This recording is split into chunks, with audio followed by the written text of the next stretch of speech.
سید کہتے ہیں وہ شاید آن صلی اللہ علیہ وسلم کی اولاد سے ہیں، تو سید کے حقیقی معنی کیا ہے میں یہ پوچھنا چاہوں گا۔ اور سید تو سردار کو کہتے ہیں عربی میں، جی عام معزز آدمی جو جس کو اعزاز کرنا اس کو سید کہتے ہیں یا شیخ کہہ دیتے ہیں۔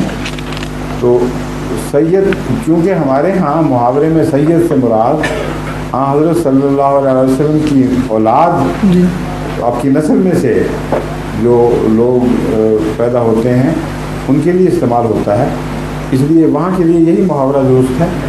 باہر کی دنیا میں اس کا یہ مطلب نہیں ہے، یہ بھی ہو سکتا ہوگا لیکن عرب محاورے میں یہ مطلب نہیں ہے۔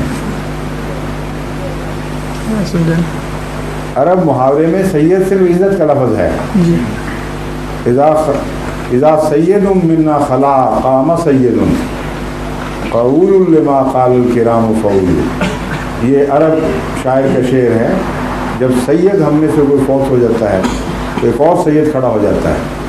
پرانا اسلام سے پہلے سے سید لفظ سرداروں کے لیے استعمال ہوتا ہے، اسلام کے بعد بھی سرداروں کے لیے استعمال ہوتا ہے، ابھی بھی عرب اس کو کرتے ہیں۔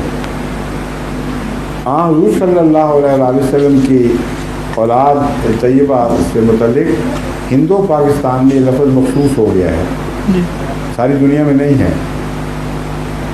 اب سوال کیا ہے بتائیے؟ سوال یہ ہے کہ جو لوگ پاکستان میں خود کو سید کہتے ہیں وہ کن معنوں میں کہتے ہیں؟ خود کو سید کیا مطلب؟ وہ خود کو کہتے ہیں کہ سید ہیں کہ نہیں یہ بات کریں۔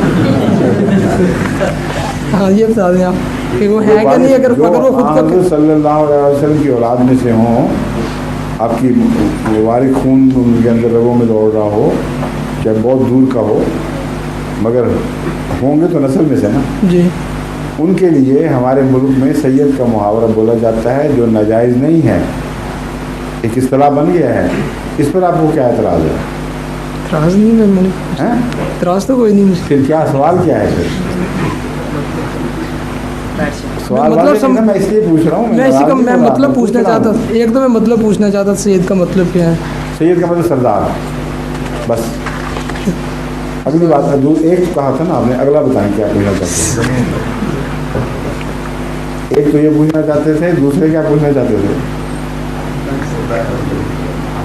وہ لوگ جو کہتے ہیں کیا کہنا چاہتے تھے، بات تو مکمل کر لیں۔ میں یہی پوچھنا چاہتا تھا کہ وہ خود کو کس رنگ میں سید کہتے ہیں؟ آن صلی اللہ علیہ وسلم کی ہم بھی روحانی اولاد ہیں، یہ پوچھنا چاہتے تھے۔ تو جو دوسرے لوگ ہیں وہ کس رنگ میں خود کو سید کہتے ہیں؟ وہی خونی رنگ میں، بس اس سے زیادہ نہیں، کہ ہمارے اندر وہ خون دوڑ رہا ہے جو حضرت فاطمہ کے ذریعے آپ کی اولاد میں منتقل ہوا، پھر 1400 سال تک نسل بعد نسل دوسروں میں منتقل ہوتا رہا۔